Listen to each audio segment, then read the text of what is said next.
landmark grave of history. Welcome in, everybody. It is your Saturday morning tradition. We call it the At-Home Show. My name's Josh Cary. And my name is David Bates. That's Michael Stevenson. He's keeping us together here and keeping the show on the air with the assistance of Honora. And we're here for you, David. It's Saturday morning. It's going to be hot, but it is going to be a glorious day to get out and It about. really is going to be a great day. And yes, hot being the operative word, in case you were unaware, we are now approaching summertime. And of course, we're looking for a high today of 93 degrees, but we will have considerable sunshine, particularly in the late morning, early afternoon. And Josh, you're talking to us. No, that's Twitter talking to you, because we're on Twitter. Okay. We're on Facebook Live. We are on YouTube. And we're everywhere, David Bates. And we but that's okay. We're working on it. David's working on it strong. We're trying to get the LinkedIn folks certified. So we'll just put those up there on a delayed fashion until we get a live status. But anyway, we are going to have sunny conditions today. It will be quite warm today.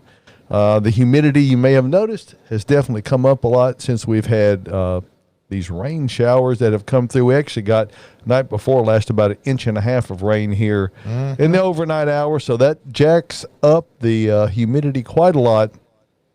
So we're looking at 93 for the high today. It will be about 70 degrees for the overnight low.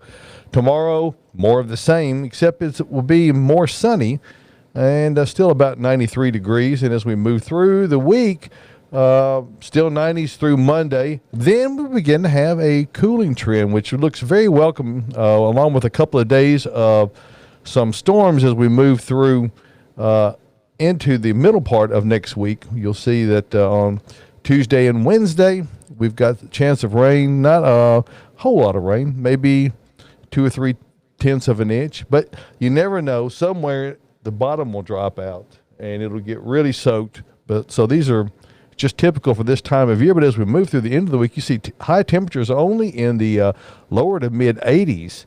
So that looks really attractive as we move towards next week. So it's a beautiful morning. Need to get out and take advantage of it. Currently it's 79 degrees here in the Music City. Yep, dial 615-499-6690. That'll go to a secret telephone and a secret location. And where is that secret location? It's at the Groom Lake facility. Oh. Okay, so I actually thought it was on Michael's phone over there. No, but that is it's connected to the Groom Lake Pay no facility. attention to that man behind the curtain. No. But that way you can leave us a message on, if you desire, we'll call you back to discuss your issue that might be going on in and around your home. Right. You can send us a direct message on Twitter. I just noticed that it will function that way as well.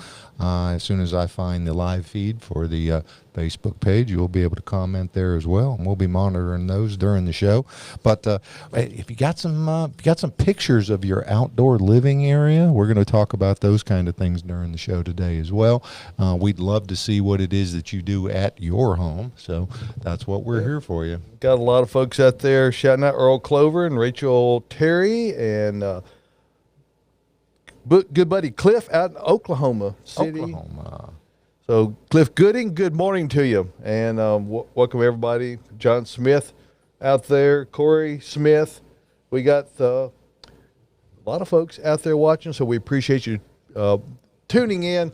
Obviously, we are on a variety of platforms. If you happen to find us on YouTube, please subscribe to us, and that way you'll get the little notification, and it'll tell you every Saturday morning when 8 o'clock rolls around, and that's when we go on the air. And every time you see the show, share it. If you're on Facebook, share it every single time. Yeah, whether we're live or not doesn't matter, but if you're watching right now, by all means, please do share us on Facebook. And share the podcast, too. Right, Oh, and for people to get access to the podcast, Michael, what do they need to do? Well, basically, you just go to your preferred podcast player that's on your phone. If you have an Android phone, it'd be called Google Podcasts. If you have an iPhone or an iOS device, it's called Apple Podcast. And you just open up the app, go to the search field, and search for the At Home Show with Josh Cary and David Bates. It pops up, gives you an option to subscribe. You can review it, and then you can share it from there. That's right. Corey Smith is hosting a watch party. Thank you, Yard Boy, as always. See Chris Ladd out there. Leslie Chambers, hello. Leslie Chambers Nichols, hello, dear. Great to see you out there this morning. And Always good to see everybody tuning in. We're here to talk about really what you want to talk about. Yes. And we got some ideas as about some things that might be on your mind.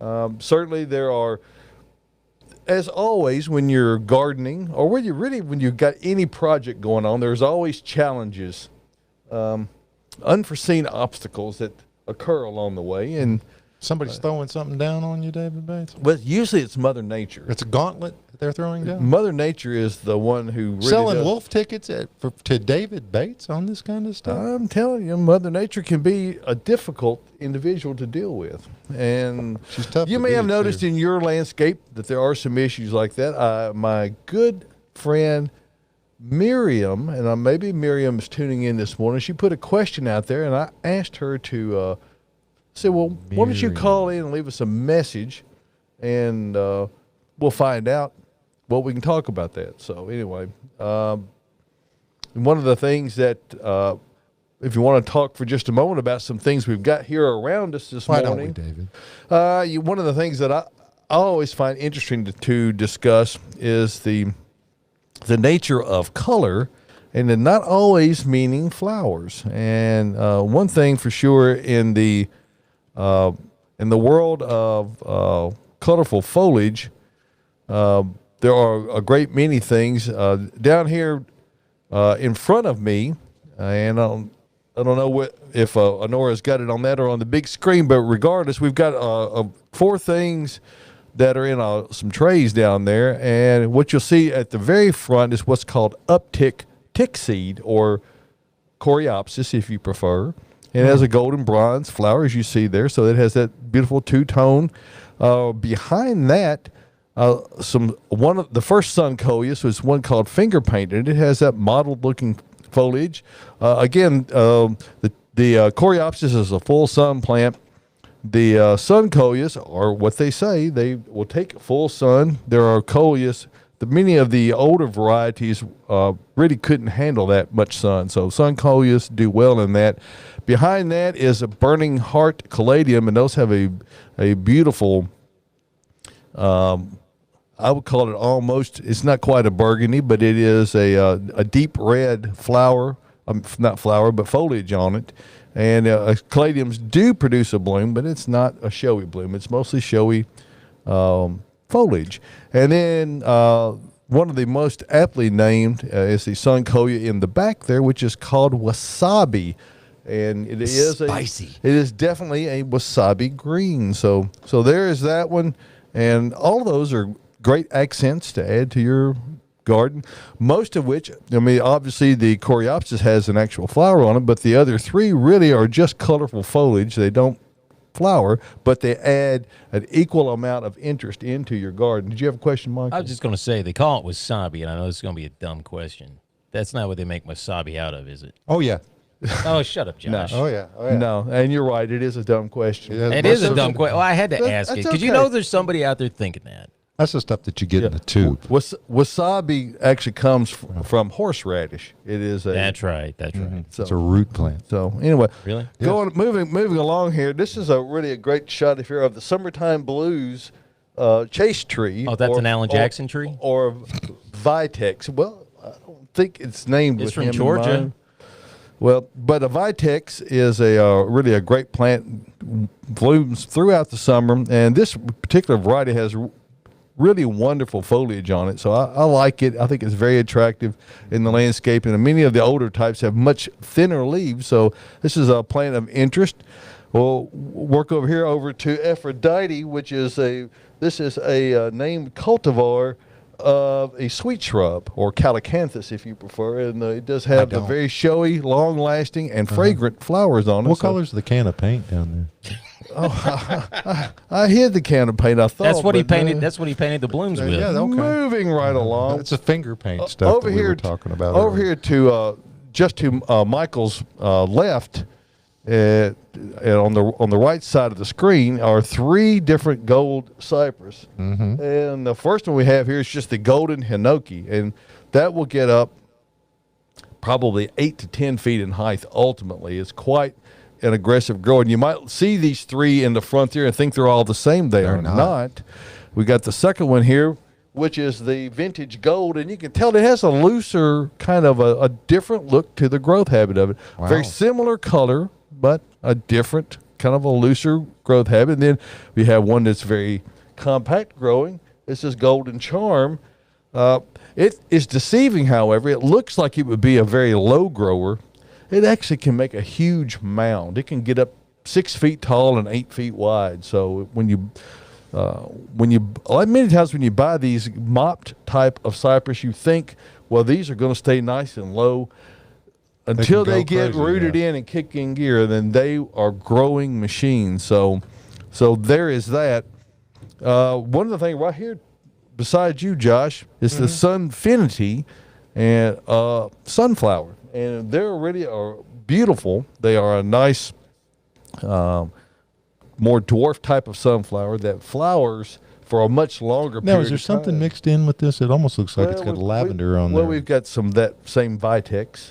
Vitex? Yeah, the one we just talked about down in the okay. front. It's sitting back here behind it, just to add some interest, some contrast, and to be able to see some texture, as it were. See how beautiful those Sunfinity layering. sunflowers are. 3 things. Number 1, appreciate the sunflowers. My wife loves sunflowers. That was the flower we used at our wedding. But we were at my mom's house cleaning out her garage yesterday. Now, these are the volunteer sunflowers you're going to talk about. It's not bloomed yet, but the stem is as tall as me. Wow. It is nuts how big that is. And you can kind of see it getting ready to bloom here soon, but it's not there yet. And my mom's lemon tree, too, she trimmed the branches like you told her to a couple of weeks ago. Yep. Now she's got like 3 baby lemons on there. He is so smart. Look at him, man. I tell you what. I'm sure it's accidental. No, you're a genius. 615-499-6690. Now, I see the round man with the square deal watching from, I know he happens to be down near a saltwater facility with some sand. So I'd love to hear from you if you want to give us a shout, Big Harold. And I know you have quite an outdoor living area. I've seen pictures of his.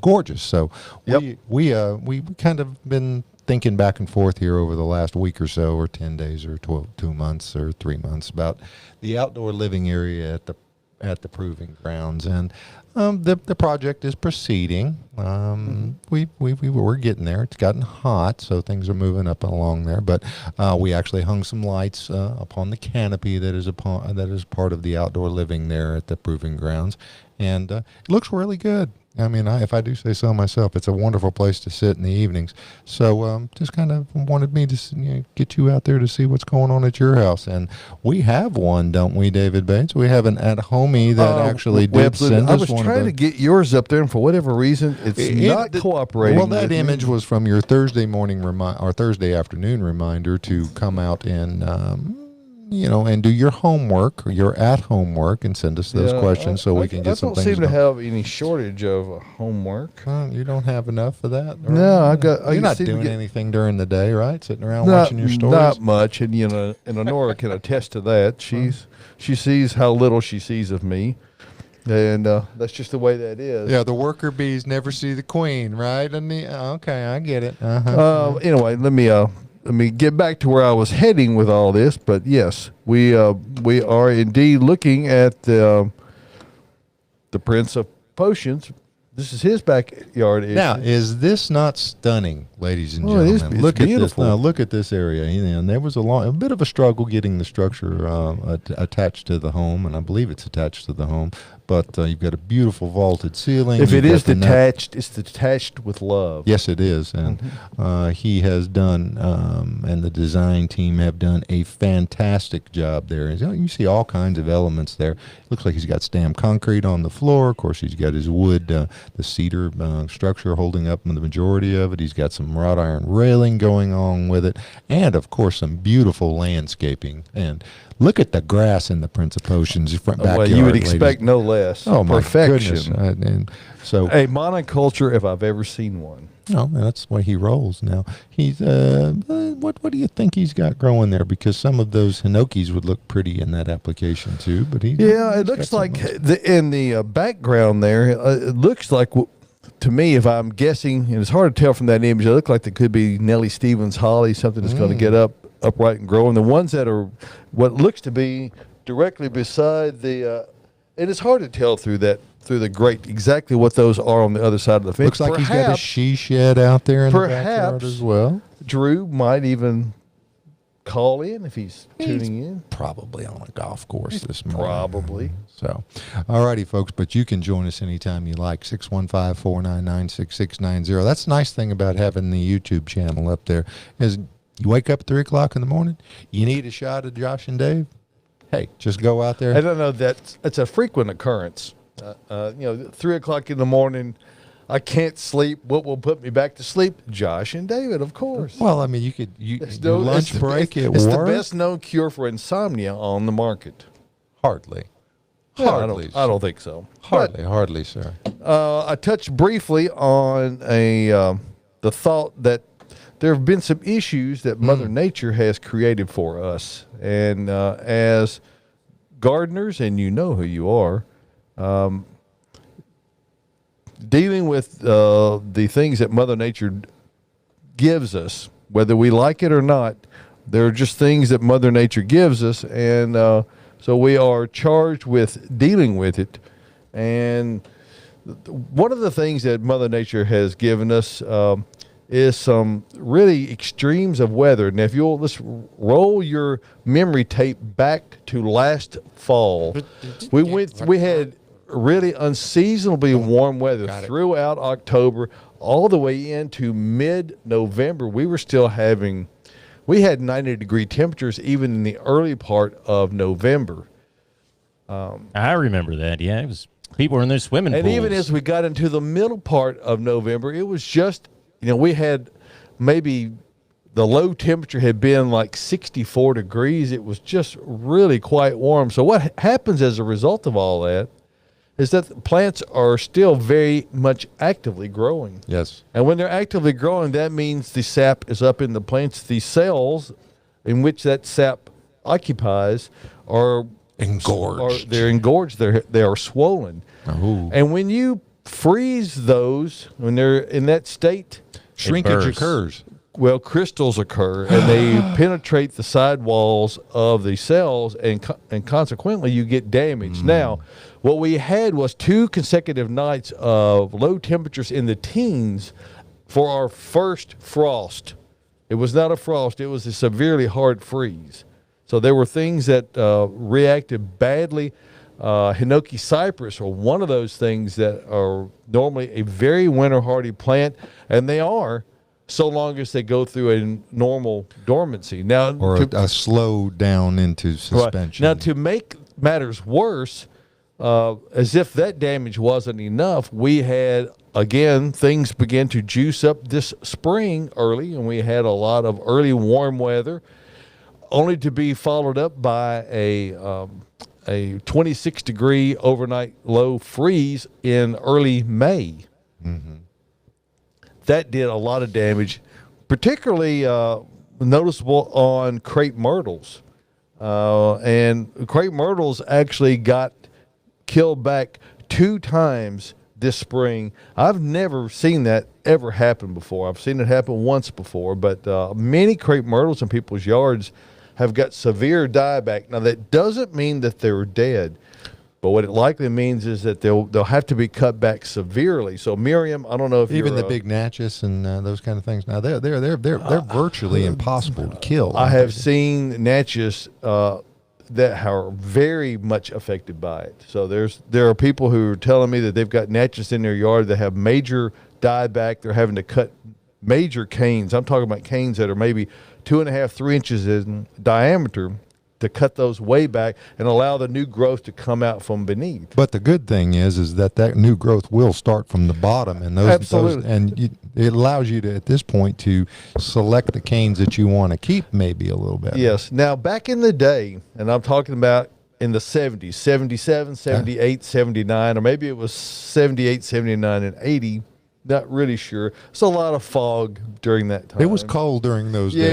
It was cold, but there's some mental fog that persisted during that time. Mm-hmm. But regardless, we had really severe winters multiple years in a row. Absolutely, and it got to be the annual ritual to cut your crepe myrtles back to the ground because they would freeze all the way down to the snow level. So Well, the winter of 1980 is one that I particularly remember as being just brutal. In the month of January was just. And I'm pretty sure that, well, it wasn't, and there were other winters that were bad as well, to be sure. But we had three Back there. in our day when they had snow. We had 3 winters there that were so bad successively. How bad were they, Dave? They were so bad that people just about quit planting broadleaf evergreens. Wow. And I'm talking about all types of holly. They all got burnt to the ground.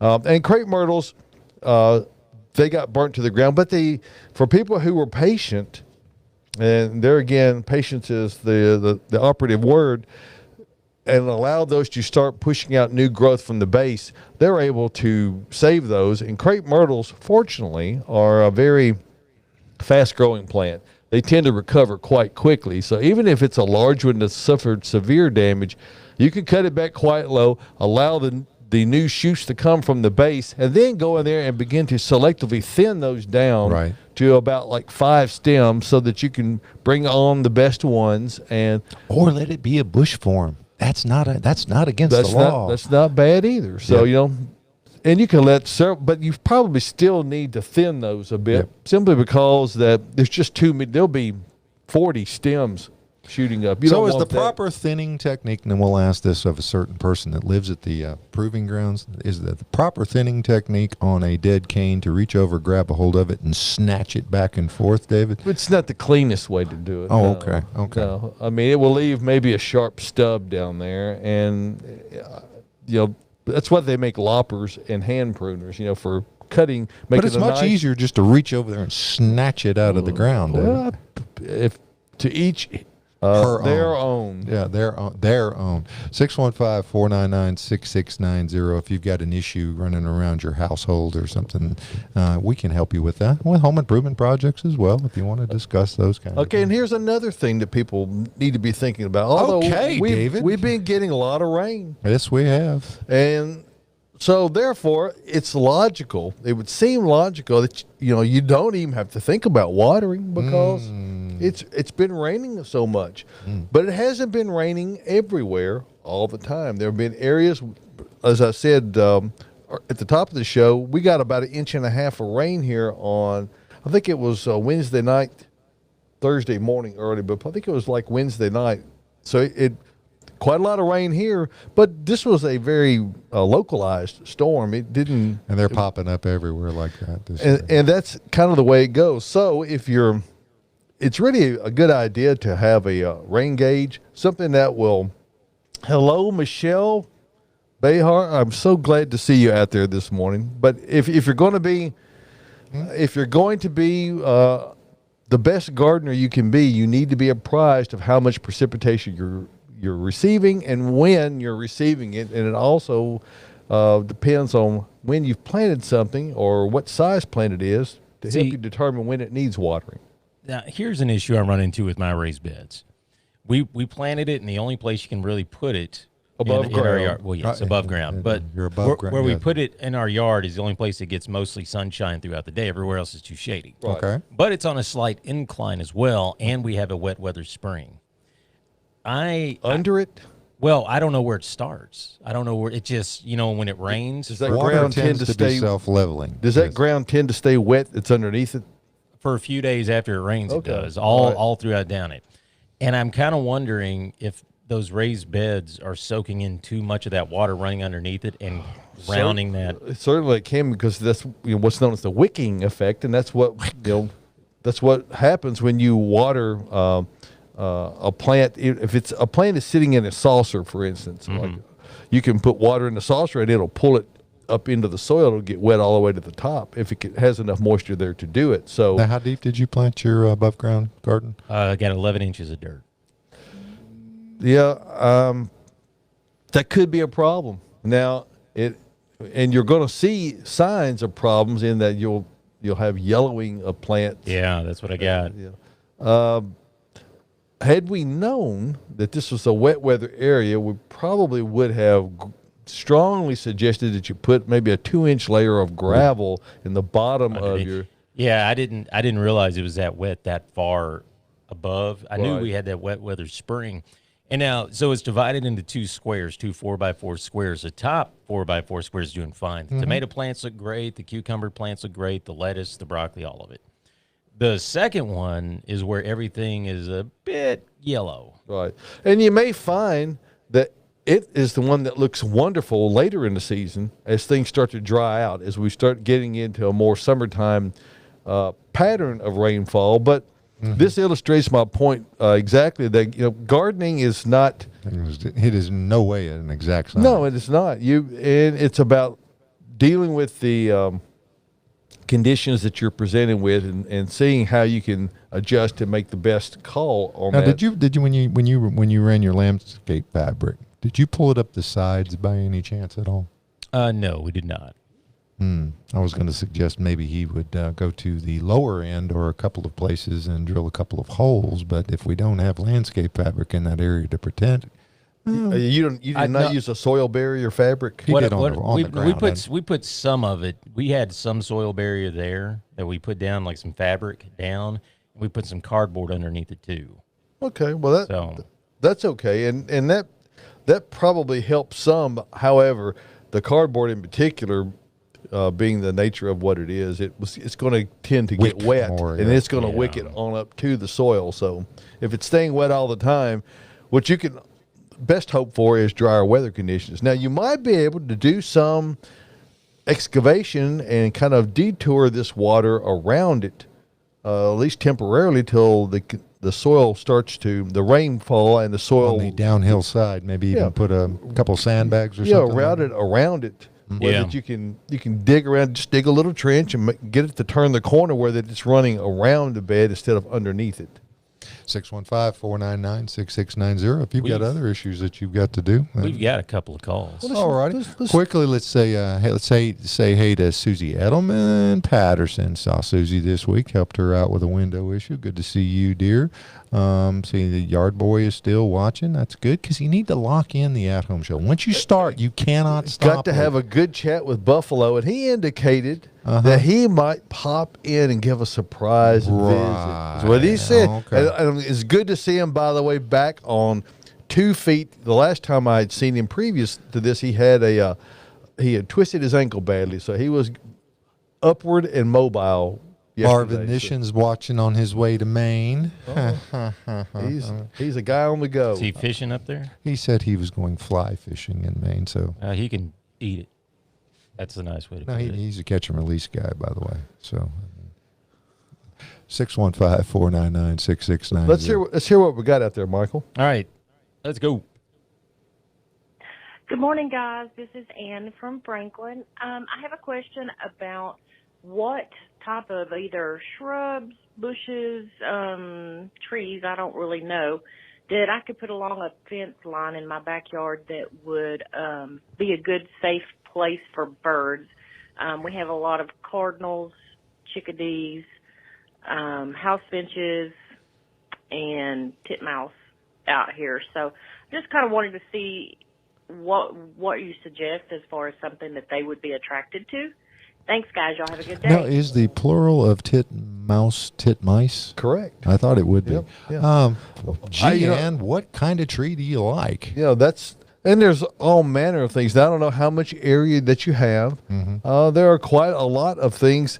Mainly, what most of the birds, to my knowledge, now I will tell you right off the bat, my bride Renee Bates is the birder in our family. She's well versed on that. But all the birds that I heard you mention are not too much fruit eaters. They're going to be eating other things. So what you're really talking about is providing some place that has structure that they can land in to get a little cover from, and to perhaps just sit and perch in relation to wherever your bird feeders are. And they'll find a place to live, I promise you that. Yeah, so not having things that are too densely branched is probably a good idea.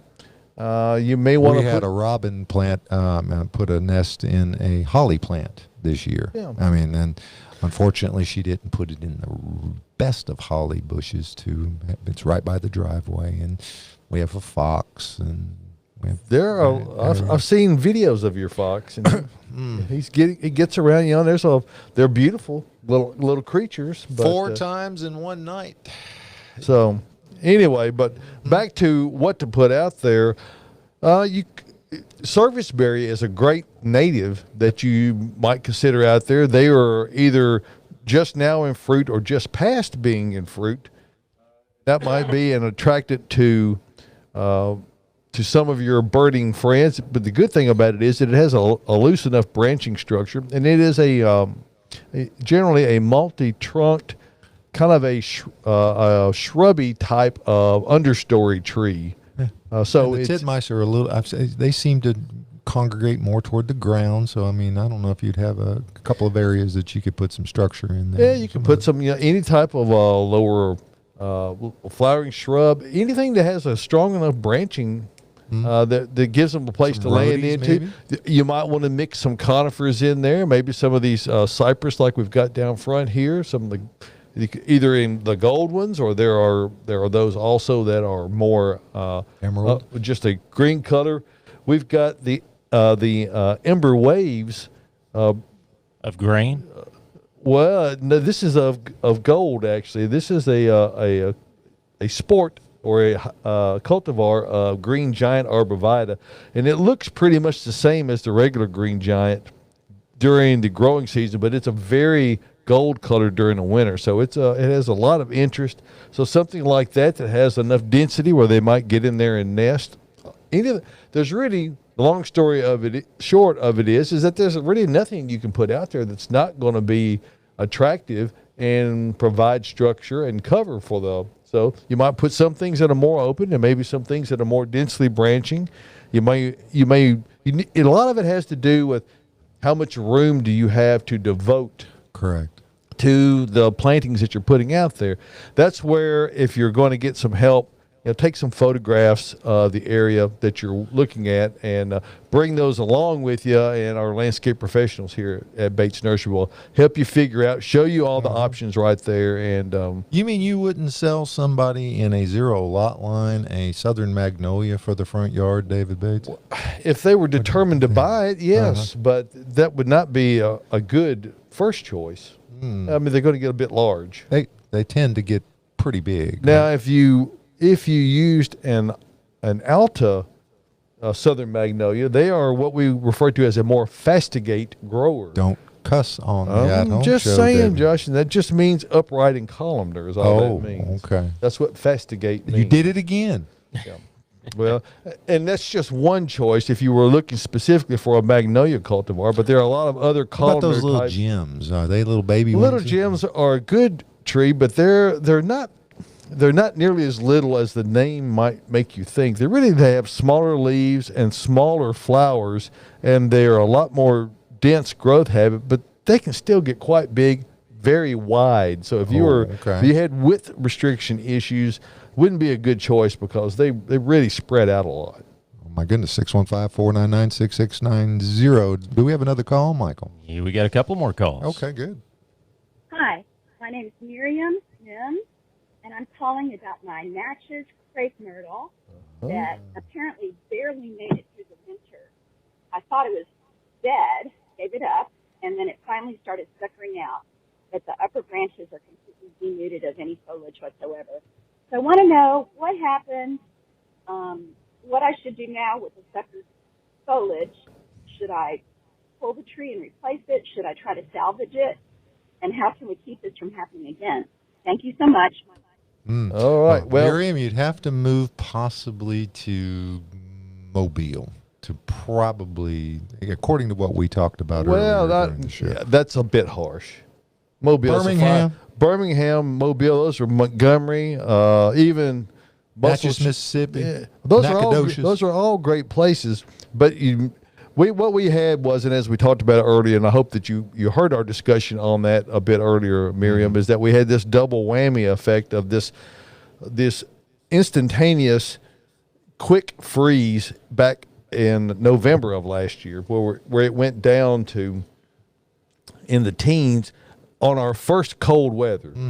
Normally you'd see a progression of slowly cooling temperatures, and then your first frost would only maybe be 30 degrees or in the upper 20s, but we had actually upper teens for the first one. That was the first nail in the coffin. Now, I'm not saying they're dead. They're not, likely. But that's the first damage. And then as they began to try to put out this spring, we had warm weather early, and we had a late freeze, and that knocked them back one more time. So in your case, certainly it's not dead, but it could possibly be dead back near the ground. That's where you're going to need to. I would be patient. If you don't want to cut it that severely, you're going to start seeing some breaks of new growth. If you haven't already, cut it back to that point and allow them to come out from there, or go all the way down with all the canes, allow it to re-sprout from the base, and then you can either, as Josh suggested, let it come up in a bush form, or as it comes up in a bush form, you can, as time goes along, start selectively thinning those canes down, and there'll be some that will present themselves as being a more dominant and more vigorous growing. And a few groceries on top of it probably wouldn't hurt them at all at this point. No, fertilizing is always a good deal, and right now they're going to be very receptive to that because they're calling on all that energy. Now, the good thing about it is that even though the top of the plant may have sustained severe damage, the root system has not. So you've got all this energy and all this ability to push new growth down under the ground. And with the warming conditions we've got right now, you should see that start happening. I would not give up on it yet. I think you'll be amazed by the time that August rolls around how much this will have recovered. Certainly it's not going to have the diameter of canes that it had before Miriam, but yet. But give it a couple of years and it'll resume its form. So this was kind of a anomaly. It's 2020, man. It's very. I guess it goes with the year. We've had no shortage of difficulties. Oddness. Now, could that have happened? Now, I've been meaning to talk to you about this, but Mr. Wu, my Tamukiyama Japanese maple, who I love, and does he respond when you talk to him? He tries. He's very soft-spoken. I got a couple of Tamukiyamas out here on the yard that really don't have much to say. Well, he's a man of few words, but his top part is fine. The lower section of the tree is fine, but in the middle, he's kind of sparse. I mean, real hard and sparse. You're saying Mr. Wu's having a midlife crisis? It could be that he's having a midlife crisis, but I mean, just deader than a doornail right in the middle of the tree. Yeah, well, it's not. It's not dead. It can't be alive on the ends and alive underneath, and it may have all kinds of strange things happen for proving grounds, though, David. So I mean, do you intend for those things? No, I don't want it. I want him to be full. I love him. I mean, he's glorious. Is in fact the strangest thing that happens at the proving grounds. Could be. It could be. And I mean, that's been known to happen. But could that have been a part and parcel of that early freeze? Certainly, and a lot of Japanese maples got hammered severely. They seem to have been affected worse by the springtime freeze than by the autumn freeze. However, there's no question that depending on where a plant is placed and where it's situated in the landscape, is going to have a lot to do with how much protection the structure or the trees afford it, and all of those things will certainly factor into the amount of damage that a plant may or may not have received. I have 3 Natchez crepe myrtles at my house and I don't live. I live a couple of miles from where Miriam lives. They got no damage at all. Now, we had 2 of them we cut back quite a lot simply because they're getting a little these 25-foot power lines all of a sudden that were far, far away a decade ago now were really close. So we did shape them, but we did not commit crepe murder. No. But now, in terms of Mr. Wu, in the middle of the tree there, am I going to see little breaks come out or a new growth there, or are we just going to have a tree? Certainly, and you'll almost be able to watch that growth grow. It will push so fast and so hard. But as you mentioned earlier, it's a great idea to get out there and put some fertilizer on there to help give them some additional nutrition to be able to push new growth with. All righty. 615-499-6690. Have we cleaned off the callers, Michael, or do we have any more? I believe we're good at the moment. We got plenty of room for them. They want to call us. All right. Well, let's talk for just a minute. Okay. About everybody's planting a lot of stuff. Maybe you've abandoned all hope on a couple of things. And good morning, Hugh Bennett. Great to see you this morning. But if you're going to be replanting things, you want to get the most out of your efforts. It takes quite a lot of work to garden. Is it a therapeutic and fun endeavor? Absolutely. But you don't want that effort simply just to be the confusion between activity and production. What Earth Mix Garden Products does is it helps you to be productive in a completely organic fashion, a complete line of sustainably produced products, whether you're talking about Earth Mix Garden, Earth Mix Proganics O, the outdoor professional growing medium, or if you're talking about Viragra worm castings, supernatural compost. The entire lineup of Earth Mix Garden products are sustainably produced, 100% organic, and done so right here in Nashville, Tennessee. So I invite you to check out the website earthmix.net, and there you'll see if you go to earthmix.net, you click on the Find Earthmix tab, and a map will come up there, and it'll show you points all over the area.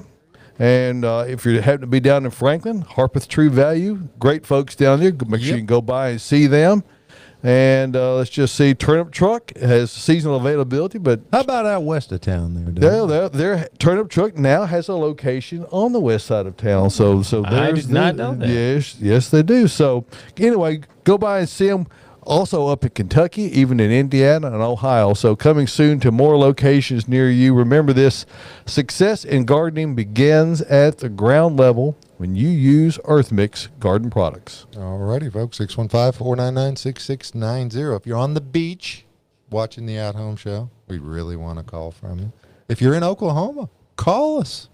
If you're anywhere. I'm pretty sure your phone works, Cliff. Okay. I mean, we've got 2 listeners in Oklahoma. So, I mean, there's all kinds of stuff going on. Well, we are out there on the World Wide Web, and that's the way that social media and interaction allows us to be able to engage and to be able to attract an audience that a broadcast signal over the airwaves just fails to reach. Well, yes. We had a comment that they missed that one of the listeners on watchers or viewers or customers, or how we need to one of the audience. They are the audience. I know. They're not wannabes.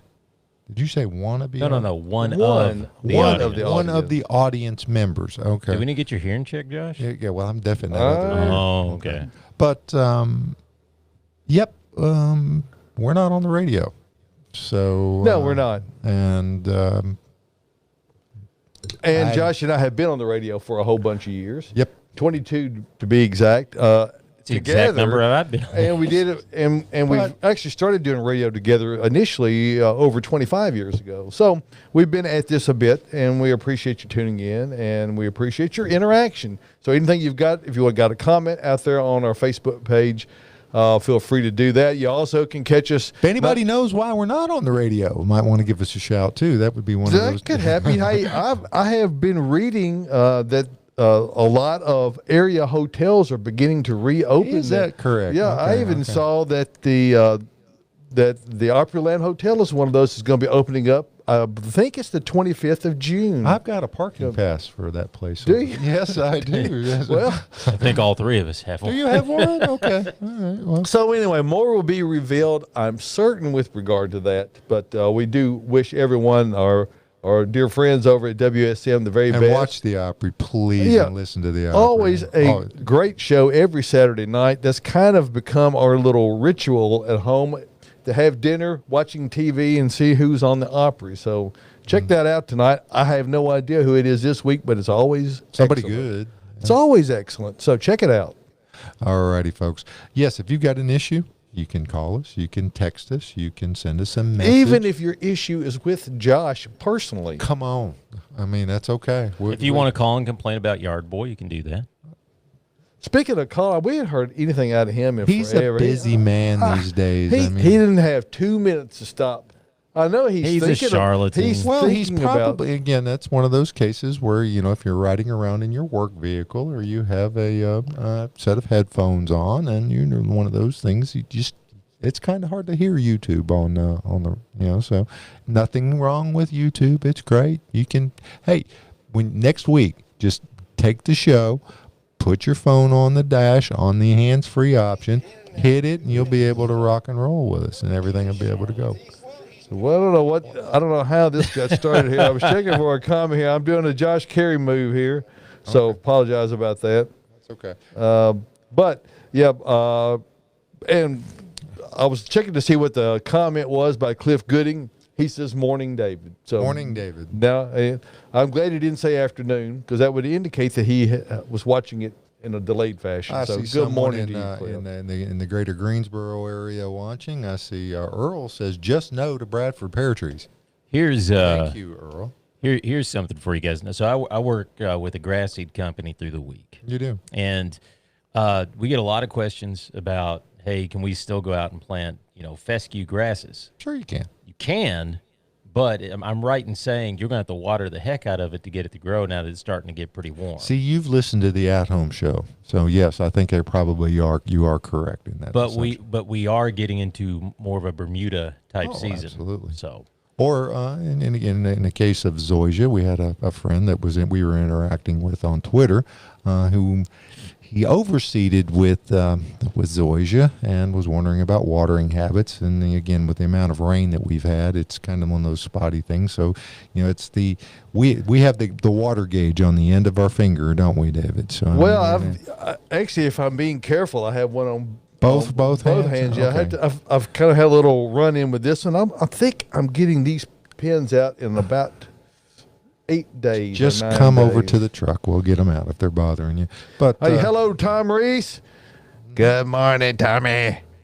Great to see you this morning. Inside joke there, David. Inside joke. Well, you got to know Tom. If you don't know Tom, you know where I'm going with that. Okay, but when zoysia or the Bermudas, yeah, they're gonna. I mean, after this weekend, if they're not kicking in full high gear, all tires smoking all at the same time, you're going to have a bigger issue than what's going on. Don't you believe? Say hello to Margie Bundy and Teresa Olson out there.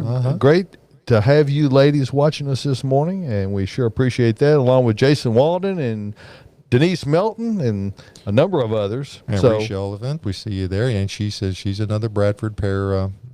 She's got her own cell about the anti-Bradford pears, so I mean that's one of those things. So she is diligent. I forgot to tell you guys, the dude that lives behind me, he had a Bradford pear that bloomed late. Oh darn!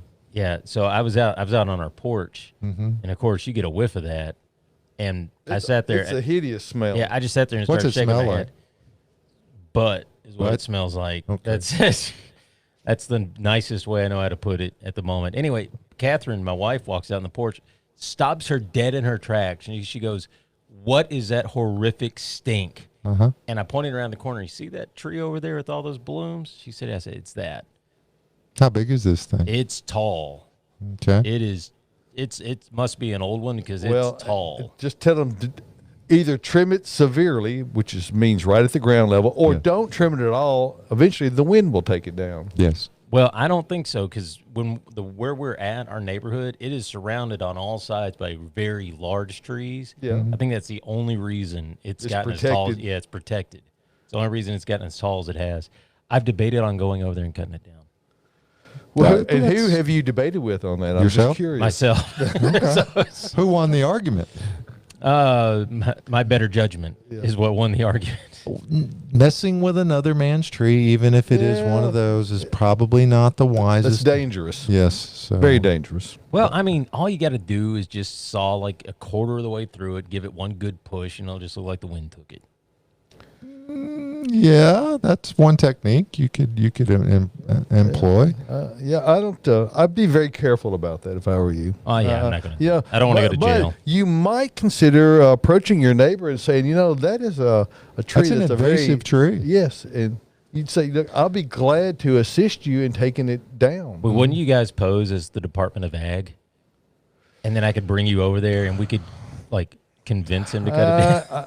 I don't think I should do such a thing as that. I don't believe that would be, particularly given my horticultural connections, I think that's not a wise activity for me to be posing as anybody. What about Yard Boy? Would he do it? Yard Boy would cut it down for you if you. Well, I'm hired sure him. he would cut it down. He could show up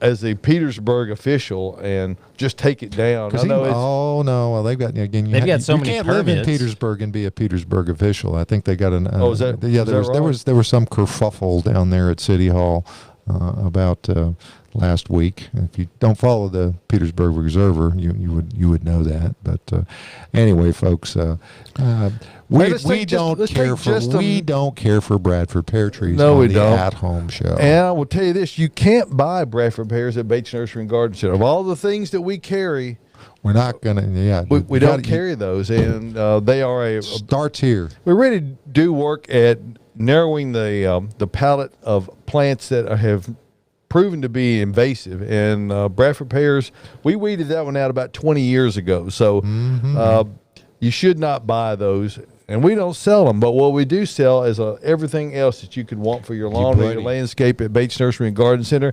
And you can go to our website and search all of those items. And you can do much more than just search. You can buy them online and have them picked up curbside right here. You don't even have to come in. I know it's hot today. You might say, it's just too hot to get out there. I don't want to get out in the heat.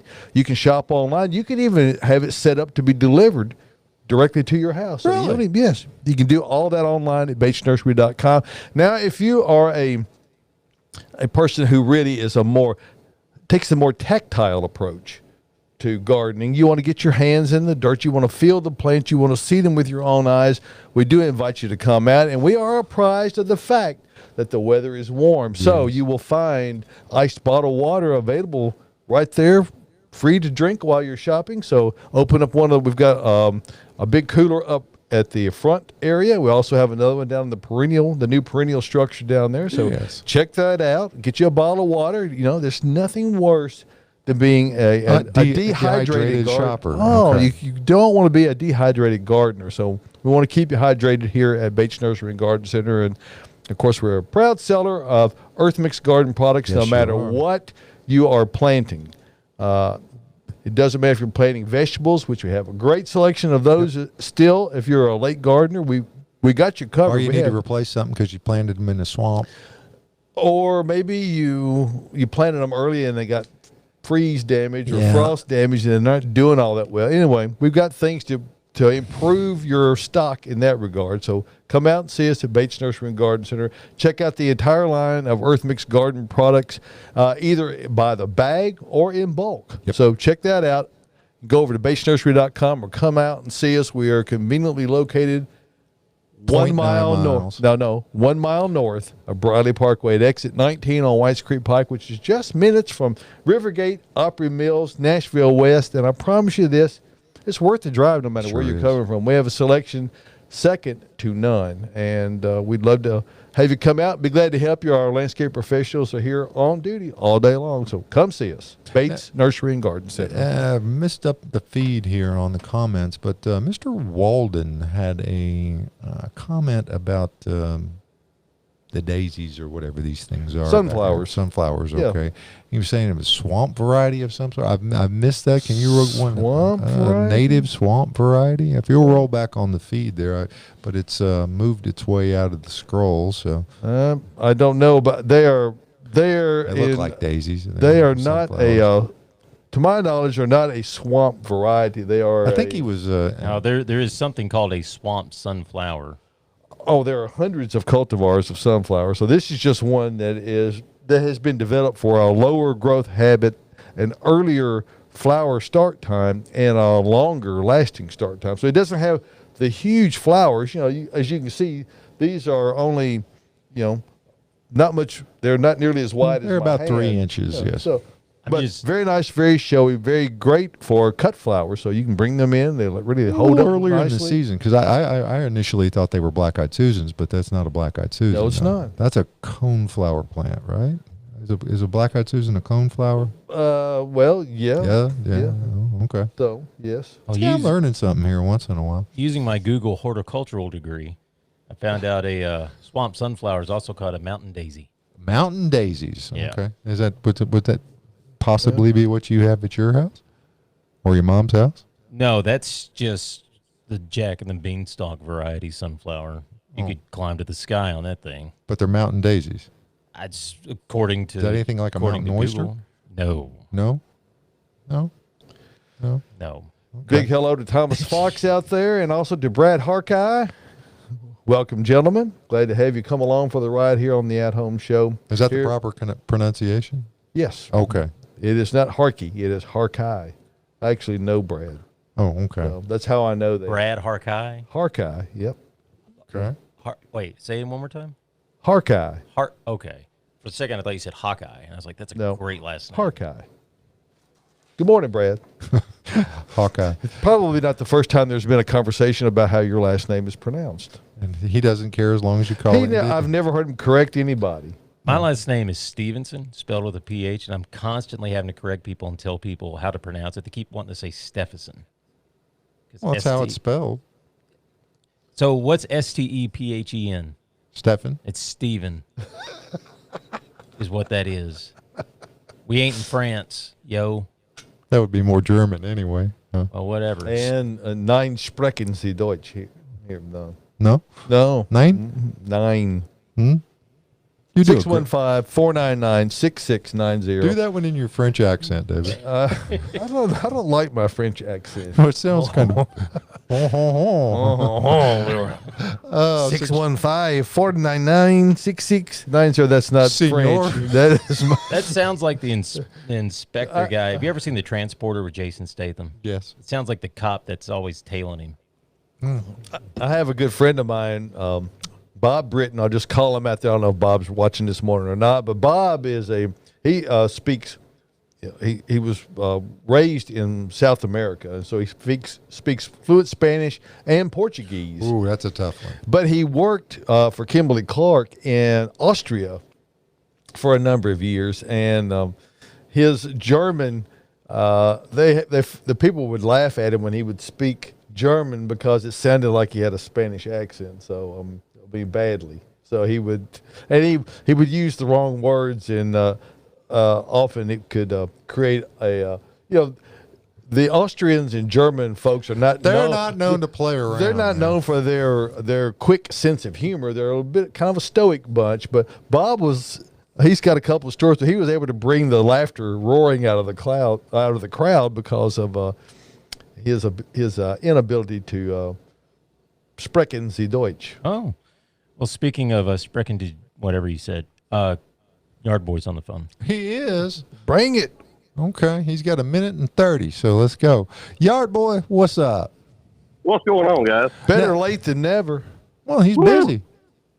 I'm a busy man.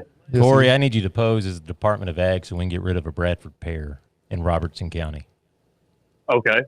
Oh, no. See, it was that you easy. don't mind doing that, do you? You don't mind. That's no. You're not worried about compromising your professional status, are you? Absolutely not. Never have been. But just make sure you get all the proper permits from the authorities there in Robertson County. Well, you could bring one of the extra He is police a cruisers permit from kinda- Petersburg up there with you as you go, right? Right, because you know what we do with burn permits in the town of Petersburg, don't you? Burn 'em. You burn them. Oh my goodness! I understand that there was a 2 new aldermen appointed to the town council this week. Yeah, that's the word on the street anyway. Okay, but they're both citizens and registered voters of Petersburg, right? Because I think the city charter says that you have to be, right? 1 out of 2 qualifications, I guess. Oh, okay. Oh, okay. All right, but you got 2 of them anyway, right? Well, they're not convicted felons this time around. Let's just put it that way. Well, there is progress being made then, right? Yeah, I mean, that's a good sign. That's a really good sign.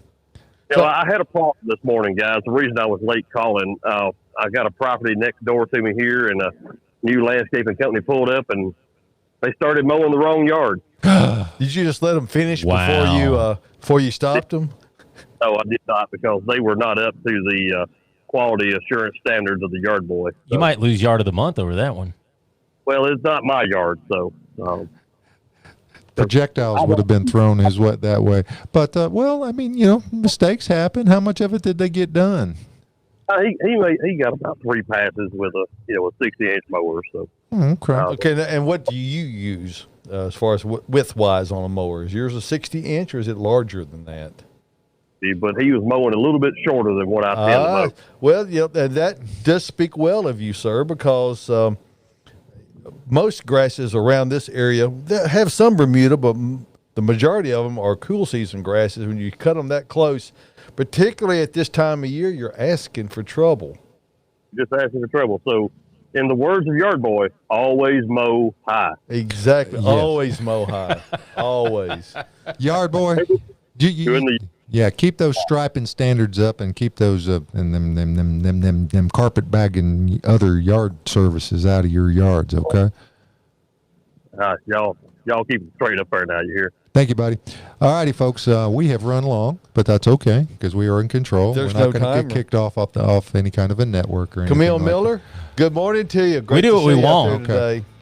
Tune in next Saturday morning live here on Facebook. Go out to YouTube. Subscribe to the channel. Also on Twitter. Twitter, yes, absolutely. Do Ask that. the folks over at LinkedIn to give us the Get stream their act live, together. Get them live going. stream Fire standards. them up because I know there's a lot of LinkedIn folks and there are a lot of places and there's a lot of content that we would like to access there on LinkedIn and get some other things so we can bring some other interesting things to you on the At Home Show. From Michael Stevenson and David Bates, my name is Josh Cary.